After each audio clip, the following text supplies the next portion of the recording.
And we are back. This is episode 3 of our residential conversion. Last time we took you from week 1 to week 6.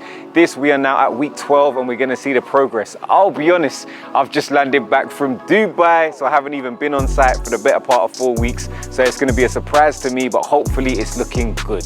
So whilst I wasn't on site, I was doing some market research and I was being nosy to see what properties were selling for in the area. Now behind me, just across the road, you can see a for sale board and a sold board. Now I was having a look and these properties have sold for really good prices, which is a good indication that we're in the right location and are going to see some really good NGDVs for our project. So a good thing or a good indication the project's going well is coming back and finding people busy. As soon as I arrived, I saw the guys down from UK Power Network as well as Thames Water, because behind us you can see the services are getting ready to be connected. Now if you are a budding developer, services is something that you need to make sure you consider and make sure you do them in a timely manner, as some people has delays of up to 16 weeks to get a new service installed.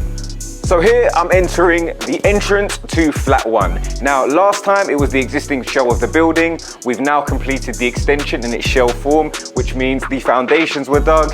It means the cavity walls are up, DPC is up, the steels are all in, and we will be getting the roof on next week in terms of finishing the roof. In terms of design, the kitchen will be a straight kitchen along this wall with an island so you can cook while facing your guests. Behind you will be the sliding doors and then the open plan kitchen living room area with the stairs taking you up to the 3rd bedroom. So a bit of advice. When you are in business, one phrase you often hear is cash flow is king, and that's just the same for developing property. When you're managing a project like this, the extension is going to cost you a lot of money, so those invoices start coming in thick and fast, and you need to make sure you have the cash on the ground to deal with those invoices so you don't have any delays in construction. I think that's one key takeaway that I would say, so plan your cash flow from conception of the project. So downstairs is a lot of messy work. Upstairs, fortunately, we've got into the enjoyable part of the project. That's the second fix, M&E, where we actually get to start thinking about design. Now, one thing I always have with me is my design pack. So when starting a project like this, I always try and think who's gonna buy it and work it backwards. So try and deliver, an end feel, end look, a design concept that's gonna really work for the end buyer and my target market.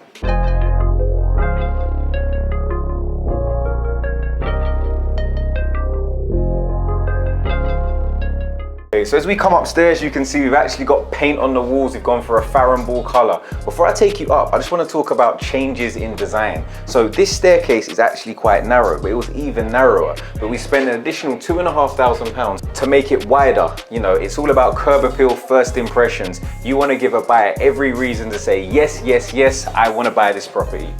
So the master bedroom, I'm loving this room. I really like how the lighting works with the radiators. I can really see the design here. When the carpets are in, we're going to use a really nice plush carpet. I think it's going to tie everything together. Even the use of the coving to again bring back some of that, Victorian period feel. So upstairs is where the real progress is. You can see we've got, first, second coat of paint on.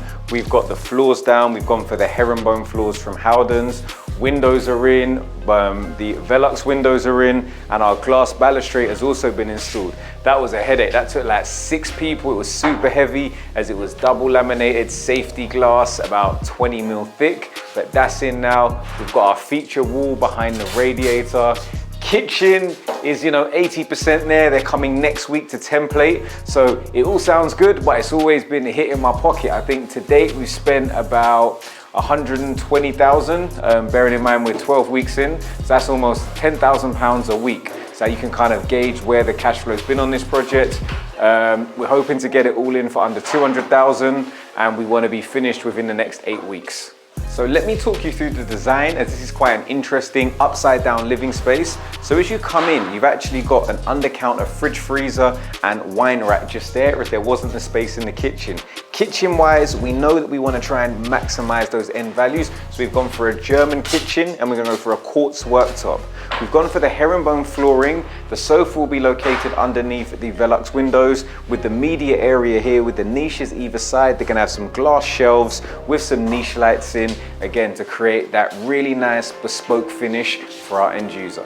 So we're now standing on the internal balcony. Now, this was created with a cranked steel beam to create that internal balcony, so direct access to outside space. One thing COVID has showed us is the importance of that. So you have to make sure that you're creating what the market is demanding, and hopefully we've done that here.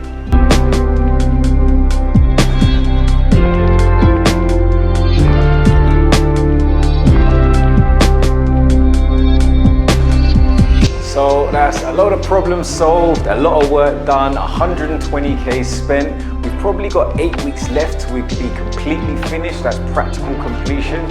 And then we want to have these properties sold in a further 2 months. Do you think it's realistic? Do you think we're going to finish? Make sure to subscribe to catch all of the latest updates on this project and loads more.